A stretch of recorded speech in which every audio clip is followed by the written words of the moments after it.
Okay. So welcome to our first episode of the Management and Marketing Researcher in the Spotlight series here at the University of Essex. This is a termly series that highlights the fascinating research being done by colleagues in the department, sharing their insights and projects with wider audiences. My name is Olimpia Burchellaro, and I'm a senior lecturer in management here at the university. And today I'm excited to be joined by Dr. Tony Sampson, who is a reader in digital culture and communications at Essex Business School, to talk about his research on the emotional, sensory, and affective experiences of digital and analog worlds. Tony has published a number of books, including A Sleepwalker's Guide to Social Media, which helps us understand how social media platforms produce subjectivities. And Tony is also writing an exciting new book coming out with University of Minnesota Press on the struggle for user experience and how Silicon Valley defined ideologies have become central to our interactions with digitalized services throughout the human cycle. Welcome, Tony. Thanks for joining us. Hello, nice to see you.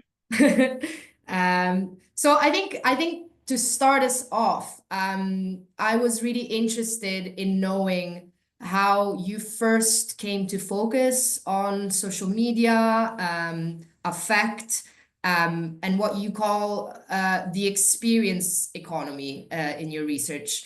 What drew you to this line of thinking, I guess? Okay. So there's a long-winded answer to this. Good job we have some time. Yes.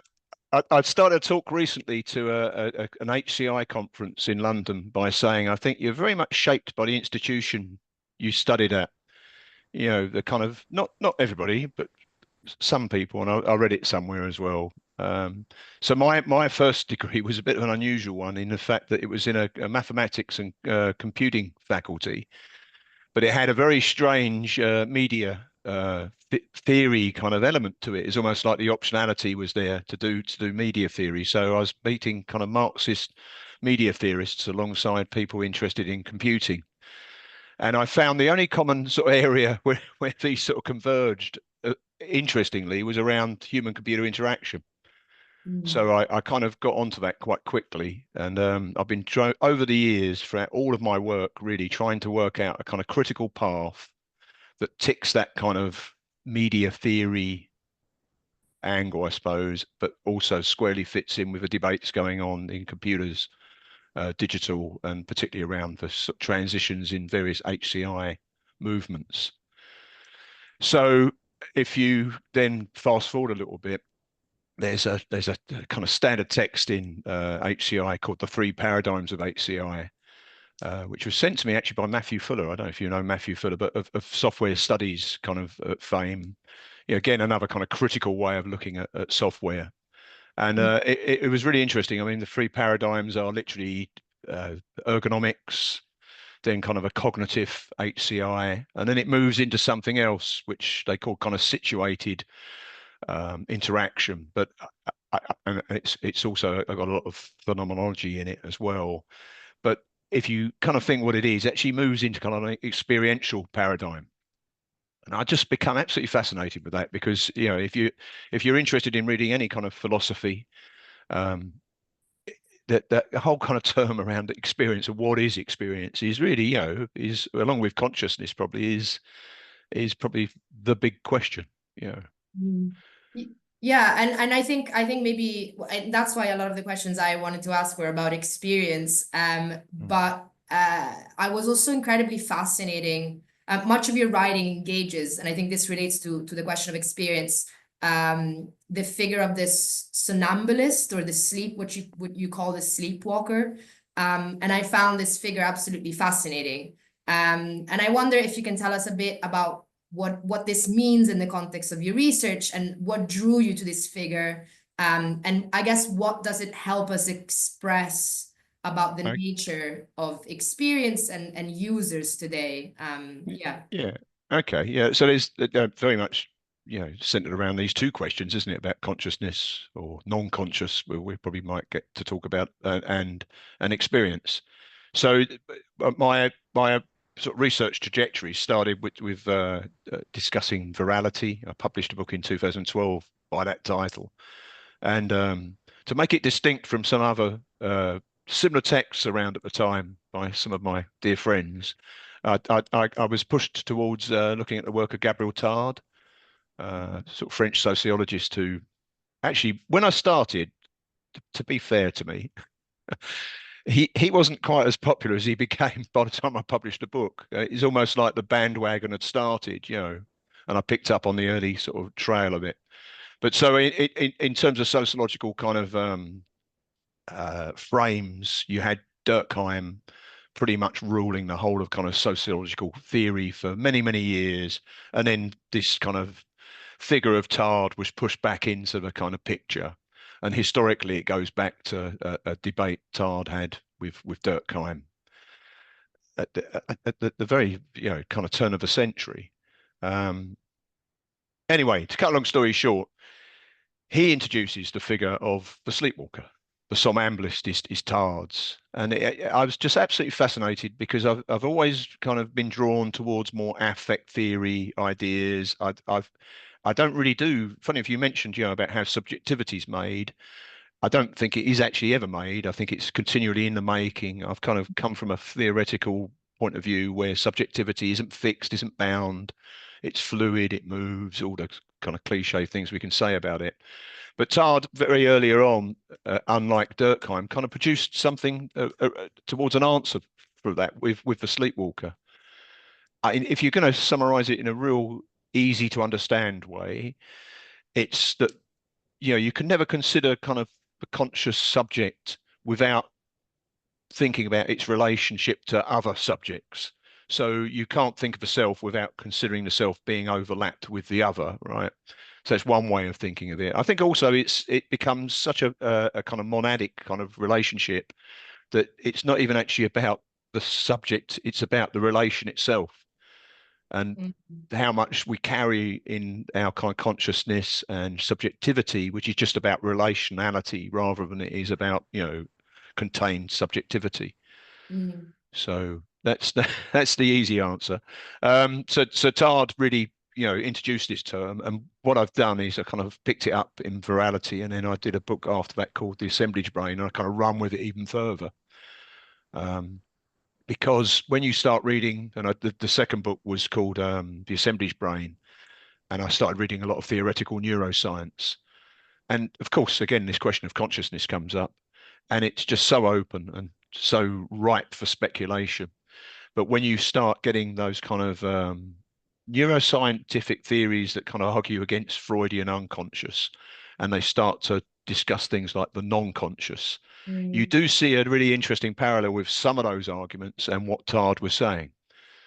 I think I read somewhere that Tard was oh actually no, it was Freud, wasn't it, who would probably have been a neuroscientist if he'd had the tools to kind of to do it properly. I think he gave up on that one. But but Yeah. but Tard definitely would have used a lot of those theories for good or bad. I'm not trying to say that it all worked, but it was an interesting way to kind of think. And as you said, when by the time I got onto the Sleepwalker's Guide, I was trying to play out all those years of kind of thinking around consciousness and the relationship to social media and digital media writ large, in a way of the kind of, how does Deleuze put it, the through the conceptual persona, Mm. who isn't really a persona at all, yeah, of a sleepwalker. Yeah, I mean, and I find that fast. And how does that, I guess, manifest itself in the context of social media? I mean, what kind of consciousness is that in relation to how we engage with social media? And specifically, I mean, I was like thinking about the implications of this for things going back to subjectivity, but also the question of agency. So how does that shape? Like, are we Okay. sleepwalking into, yeah. Well, actually, it's not that. And one of the things I had an issue with the publication of a Sleepwalker's Guide is the publisher's choice of image, which is just this, Mm. zombie-like people walking on with their mobile phones, and part of the book actually deals with all those kind of cliches of we're sleepwalking into this, sleepwalking into that. It's not that at all. It's again, it comes back to rethinking what consciousness is. And if you follow some of the neuroscientific arguments, the actual part of consciousness that is aware and cognitive is small. It's slight. But there is a whole other area. I mean, Kate Howes calls this unthought. There are different kind of theoretical approaches to this, but outside of that very narrow kind of bandwidth of attention, of cognitive consciousness, there's something else. Mm. Um, don't know if you can hear some cars whizzing around outside out The same car, probably. there. But yeah, so let's look at this another way. I'm also influenced by a movement called speculative empiricism, and that talks about the theory of experience as not really being, human experience. In fact, human experience is just almost like I think Isabel Stengers describes it almost like the foothold in there. We think we have a command post around conscious experience, but actually we're just kind of like a foothold in there. So if you think about the rest that's not the foothold, that to me is quite an important in terms of figuring out how our relationships are with things like social media, just through that topic, but it could be a number of other things. Mm. So it's considering experience in its whole and holistic entirety, right? But not just in terms of that entirety, just being human experience or indeed, subjective experience. So it's not about blindly walking into things and docile subjectivities following you know social media trends unwillingly or involuntary. So if you're coming back to your question about agency, there's agency within there, but I think learning about how agency works in these kind of more affective intensities rather Mm. than just in those small cognitive um that small bandwidth there, I think is the challenge. Mm. Yeah. Yeah, and I think that's fascinating, and a lot of I think this also comes through in what I have read about your new book in the resistance part of it. I think it's like developing different kinds of ways of thinking and talking about also agency. I think is an interesting theme in your work. But before I go there, maybe we can talk a bit about the book and your recent work on user experience. I think there's a clear link to some of your earlier themes um and I think the latest book that you're writing really takes on this question of user experience, especially as it has been defined by these Silicon Valley marketing ideologies, and I guess moving beyond social media traces how this has become central to our interaction with digitalized services, right? So you're shifting, I guess, the field to some extent throughout our lifetime. And I think this also is a really interesting focus on birth, schooling, work, and death, which I think are the Foucauldian in me really is excited to know more. I guess, could you walk us maybe through some of the core themes of the book, or how do you approach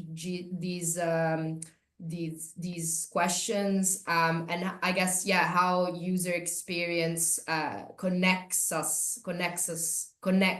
across these stages. Yeah, okay. I use the birth, school, work, death thing. Firstly, because it's a brilliant song by a 1980s post-punk band from East London, and I've always thought, wow, that title's got to be used.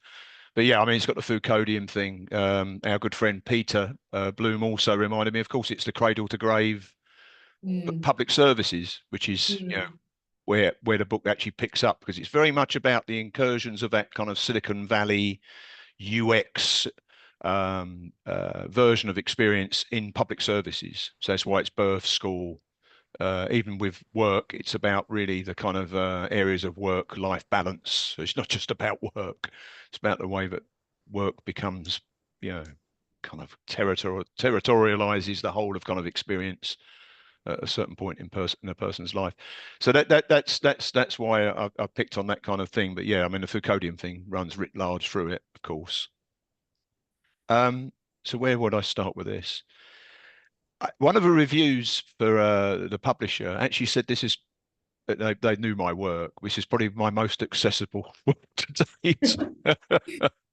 But I can only take that as a compliment. But It is. I have, in a way, dispensed of a lot of the entanglements you have when you're writing kind of philosophical based theory, where you're having to kind of, single yourself out all the time and deal with everything. So I'm sure a lot of people might find some holes in it.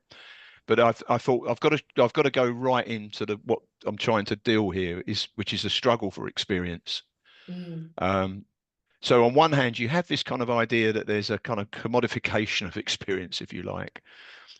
We could talk about it also being a kind of normalization of what is regarded as experience through this concept of the user. mm, And it starts with kind of, well, you can trace it back to IBM stuff with early computing systems and where the user sat within a system there. But the experience industries, I mean, this is a term introduced by Alvin Toffler, 1970s. Then we have different iterations of it within marketing, experiential marketing, which is big stuff now. And of course, Pine and Gilmore's economic experience economy. There's all different kind of renditions of it. So the Silicon Valley is just one part of it, and UX, I think, is one part of that.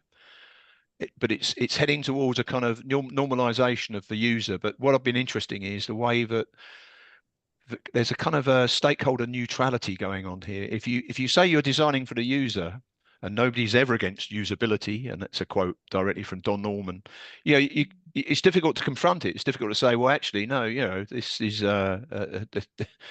this isn't a particularly good way of dealing with of experience, but because it's using this neutrality almost like a smoke screen. So everybody's saying, well, yeah, it's all about user centric, it's all about user friendliness. It's all these wonderful kind of positive terms, but actually, we're seeing experience itself funneled through or channeled through a very kind of heightened neoliberal, I mean, even sort of techno feudal kind of system at the moment. If you follow that kind of yeah. route through. Uh, and but we're all going along with it, And so what I've been interested in looking at it's a bit strange because I've been looking at some analysis of kind of consultancy and government regulation and white paper sort of level material around maternity, right? Mm, But the way that the experience paradigm has kind of impinged itself on the thinking, about putting the user at the center of a service. That's the birth chapter. Then I've gone into universities, which I've kind of used the term UX university, which doesn't mean that the university is just now all about UX, but it's a big part of it. But you start seeing the way that those kind of Silicon Valley ideologies have started to describe experience within an institution like a university. mm, If you went into the square earlier this spring, there was some marketeers out there doing some stuff about, what tell us what you think of your lectures, the collecting of student feedback and then feeding it back into systems. And so what I've called it is almost like a template. There's a kind of UX template that's being kind of pushed in different areas. We see it increasingly in work. There's a really good article criticizing this, which I've used extensively through the piece about a movement called library UX, mm, particularly in the States, and the way it's trying to change the job of the librarian to build their services around this concept of the user. Um, so there's, I mean, I could go on different aspects of this for a long time, but say one of the interesting things about the user, if you actually start looking at practices, and I did say a lecture last year to a big UX audience, HCI audience. And I got a big laugh when I said, well, of course, most of you know that the user persona, which is kind of like the central thing there, is imaginary. Most of the times it's sort of made up.